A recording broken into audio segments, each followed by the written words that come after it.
ain't that handy. What's that, Pa? Way the road takes a bend in here, runs right by the front door.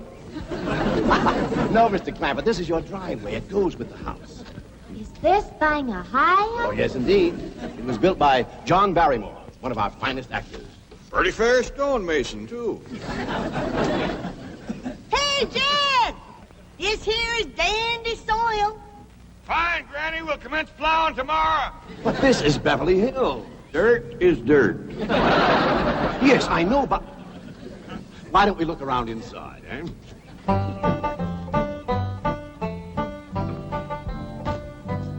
Well, here we are. I hope you're going to like this place I picked out for you. It may be a trifle larger than what you're used to, but I feel a man with $25 million in my bank should live in a manner that... Come in, this is your home.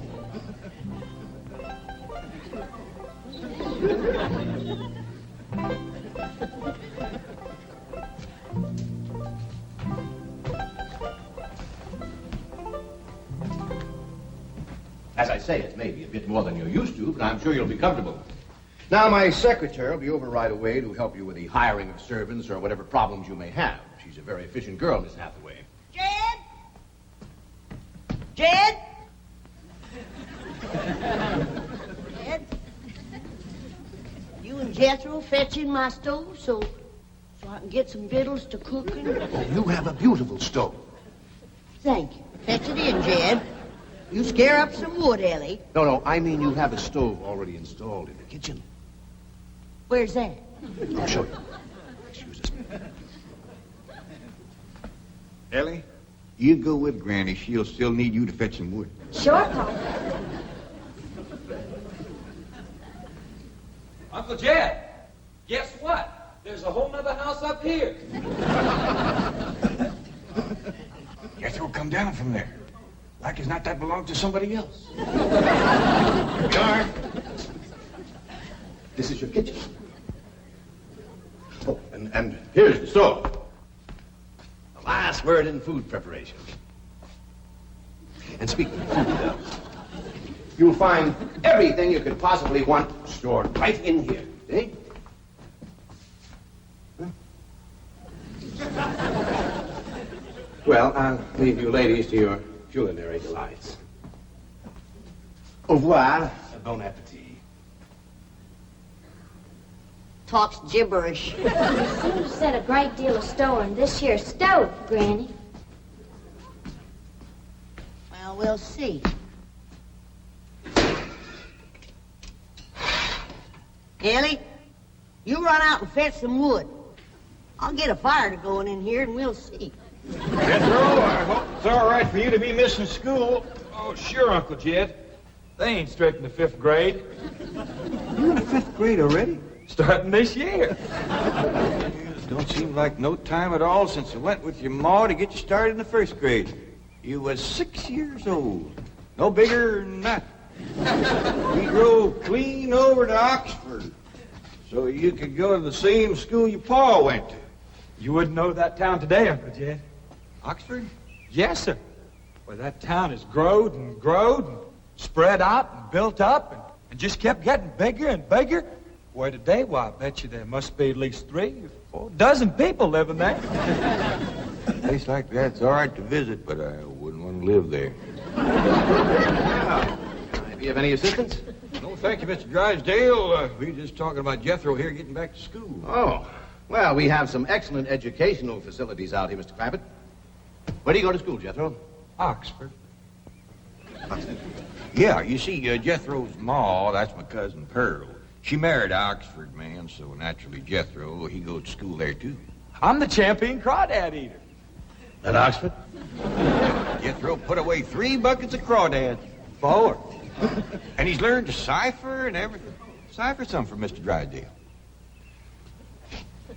1 and 1's 2.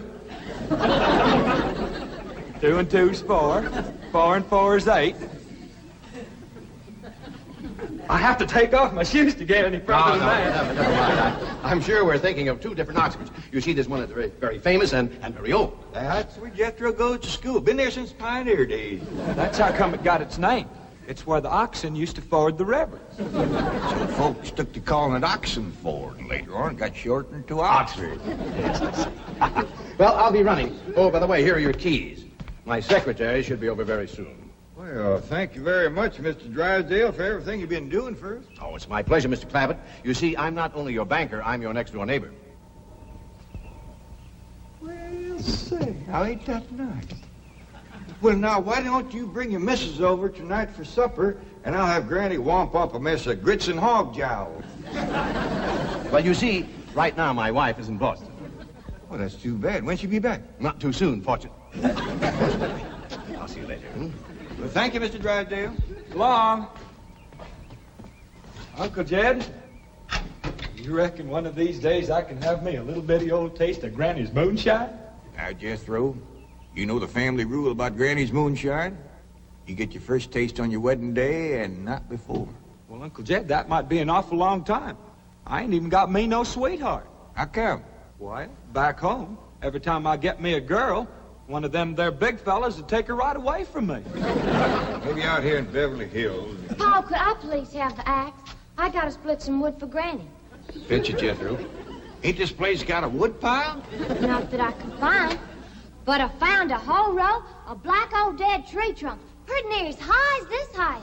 Is it kind of big for you to tackle? Well, shucks, no, Paul. They're only this big around, and all trimmed and topped and strung together with the black rope, so as no matter which one you cut, the others keep it from falling.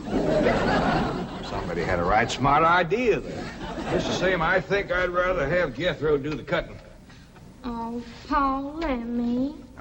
Cutting trees and chopping logs ain't no work for a girl. I'm just as strong as Jethro. You ain't neither. I am so. You ain't neither. I am so, too. You want to wrestle? Darn too. Now, here. That ain't no fair fight. Somebody's gonna get hurt. Now, yeah, you see? You're getting too rough. Jethro. A person can get crippled from a hold like that. Get up from there. I can't, Uncle Jed. You turn him loose and get up from there before I take the strap to the boot. Now, here, you get out there and chop down one of them tree trunks and saw Granny some nice logs. Yes, sir, Uncle Jed. Could have whooped you if you hadn't tripped me. Hey, come back here and sit down. I want to talk to you. Whooped him fair and square, and I'll do it again. You won't. That's what I want to talk to you about. Elly May, you're getting too big to wrestle with boys. I ain't as big as Jethro. Big that way, I mean, growed up. You're a young lady now. You gotta start minding your manners and fixing yourself up real nice and wearing dresses. Paul, folks would call me a sissy. It ain't sissy for girls to act like girls. You see, Ellie, I raised you like a boy, and I was wrong to do it. I reckon every man liked to have a son, and you was my only young'un. And when your ma passed away, I just decided to turn you into a boy. By the time Granny come to help out, you was too wild to tame. By thunder, you could outrun, out-climb, out-fight, and out-shoot every boy in them hills. I still can, Paul. Yeah, but it ain't fitting. It ain't right for folks to go against nature. I'll look at old Duke here. Reckon we could turn him into a cat. Of course not. That's right. Because nature made him into a dog. It's the same way nature made you into a girl. Here lately, she's getting more and more positive about it. You mean my years is grown? No, nothing like that. You're pretty. Oh, Paul. I know you don't like it when I say that, but you like it when the young fellas around here come in saying it, and they will. Only they'll probably be using words, fancy words I won't even understand. But Elly May, ain't nobody can ever tell you how pretty you really are except me. You're the living picture of your mom.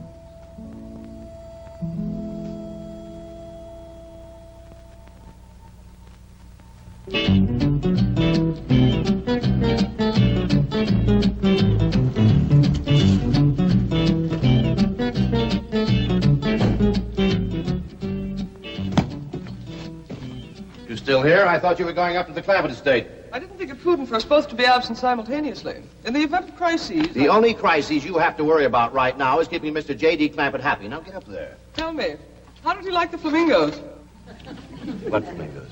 I thought pink flamingos around the swimming pool would add a rather elegant touch. Mr. Clampett is not a man educated to elegance. That will take time. Right now, there are more pressing problems. Of course, getting settled, the servant problem. Well, whatever they are, just get up there and solve them. Now, J.D. Clampett is this bank's largest depositor, and I'm making his satisfaction your responsibility. I accept the mantle of responsibility with which you have cloaked my shoulders. And I shall so conduct myself that if this great financial institution shall last 1,000 years, people will still say, this was their finest hour. Handy wood, all right. Got a lot of pitch and tar in it. Ought to burn real good. Yeah. That flimsy grate holds up. Granny, this is the top of that tree trunk. You want I should split it up, too? No, just leave it outside. Yes, sir. This place ain't even got a wood box. Yeah, folks don't need much wood out here. Remember what Pearl said? It don't get cold. Yeah, I remember. It might not get cold in the day, but it sure freezes solid at night. How you know? I'll show you how I know. Every bit of food in this here storage bin is froze harder than a rock. Yes. Look.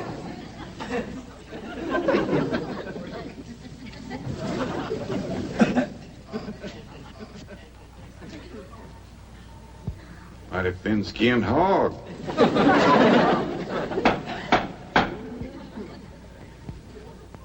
But I'll be doggone. Take me 2 days to thaw out that ham before I can ever cook it.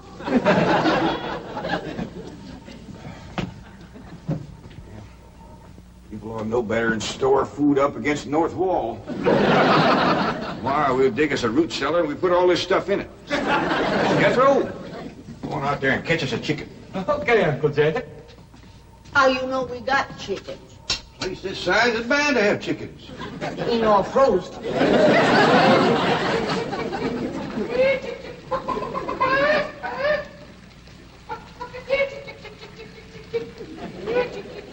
Chick, chick, chick, chick, chick, chick, chick.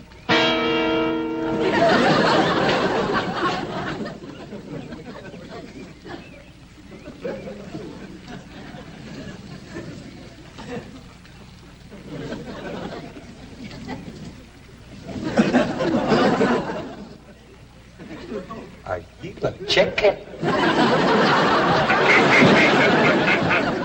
Here's that bucket. You want it? You take it, Ellie. See if you can find a creek. I gotta have some water. You know a pump on this place? It ain't even got a well. Uncle Jed, Uncle Jed. Yeah, boy. Did you find a chicken? I found something.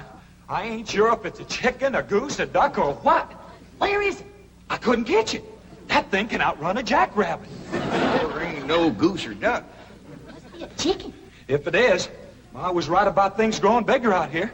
That thing was this high. A chicken? Ah, Jethro. Honest, it's got legs this long.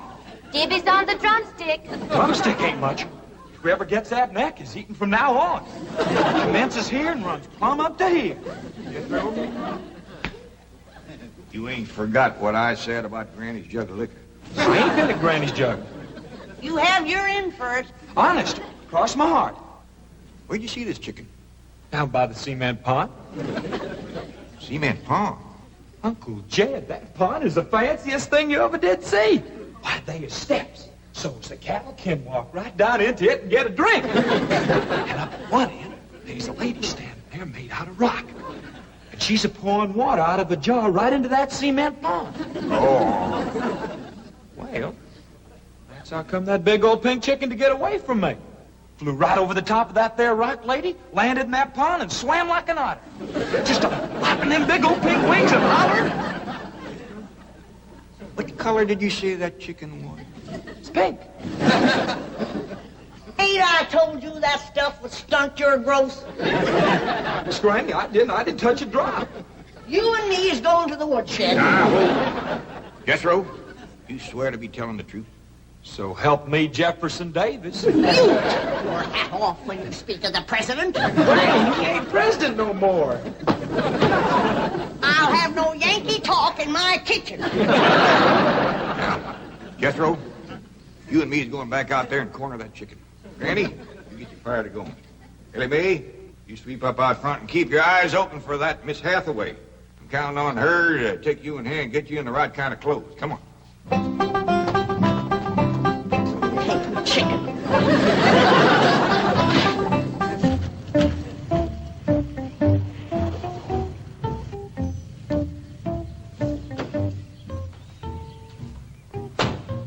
You there, young man?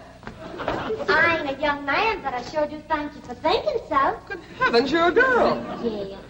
I'm Jane Hathaway, executive secretary to Mr. Drysdale. And you, I take it, are a domestic of some sort? Cleaning girl, housemaid? Just what are your duties with Mr. Clampett?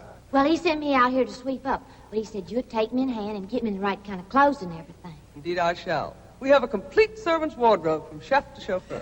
Come with me. What in the name of Thomas Chippendale is this? Has Mr. Clampett seen this disgraceful and unsightly mound of debris?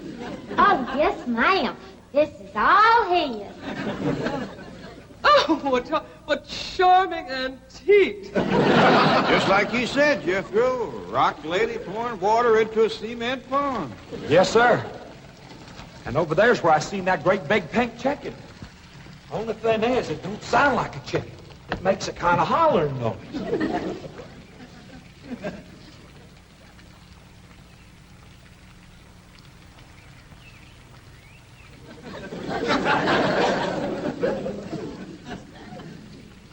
Reckon you'd make a hollering noise, too, if you was to lay an egg like that. Man, oh, man. That's what I call an egg. And you won't have to worry about food now. Wait till she cooks this.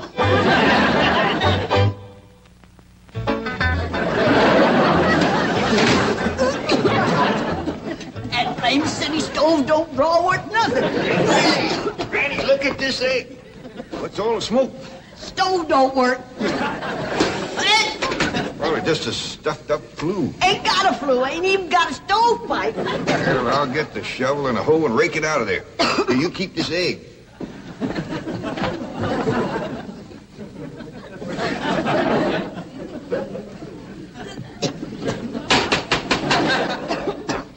Just like everything else out here. Froze solid.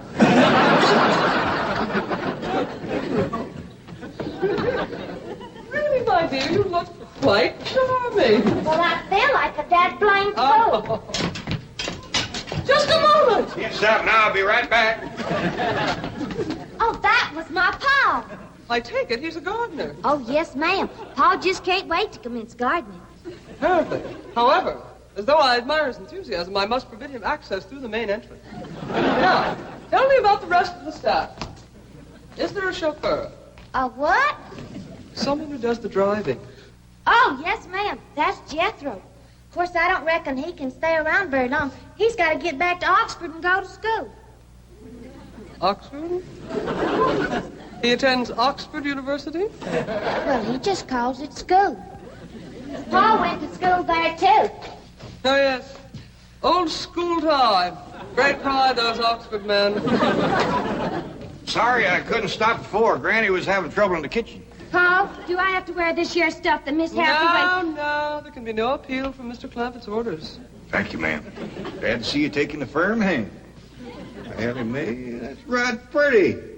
Makes you look taller. She's got me walking on pegs. We'll run in and show Granny. And get rid of those old clothes, dear. Granny, I presume, is the cook. Yes, ma'am, but she ain't too happy about it right now. I shall deal with her directly. Now, let's see. Maid, gardener, cook, chauffeur. Oh, I understand Jethro is an Oxford man. You bet he is. I'm quite anxious to meet him. Don't blame you. Fine-looking young feller. Single, too. And he's on the lookout for a girl. I am only interested in the intellectual rapport which I would naturally have with an Oxford man. I presume you went to Eton as a boy. If I know Jethro, he went to Eton the minute he was born. Yes, of course. I suppose his father matriculated him. I kind of think maybe it was his ma. Oh, well, no matter. At any rate, he's an eating man. That he is. Matter of fact, Jethro won the eating championship. Oh, marvelous. What was he champion of? Eating. Yes, I know. But what was it? Cricket? Oh, no, it was crawdad. I don't think even Jethro would eat crickets. I was referring to the game of cricket. Jillian, where's the axe? I bet you, Granny, you talk to Miss Hathaway. And just why does Cook need an axe? I've hit this with everything I could lay a hand to. I even whomped it with an iron skillet. You are supposed to hit it with a croquet mallet. All right, where is it?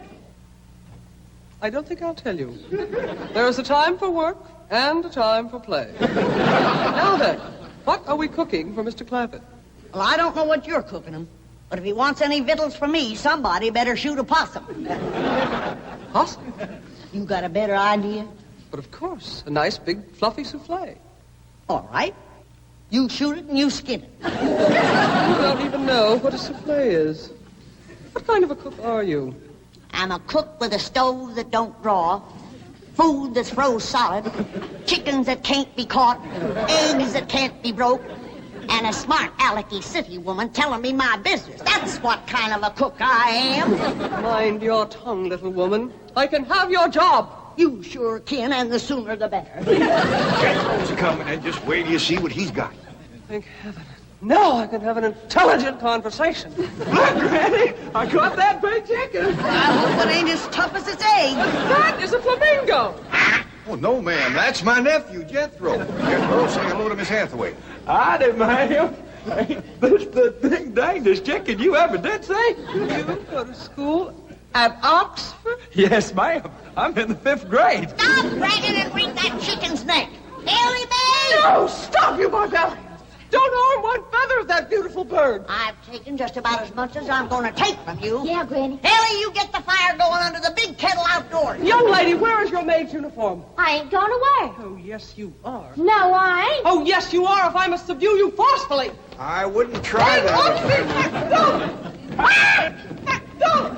Tried to tell you. Let me out. You trust me. I'll settle on her, Elly. You get the fire to go. Now, here, Granny. Come on, let her up. Get off of her. You are discharged. All of you. Sacked.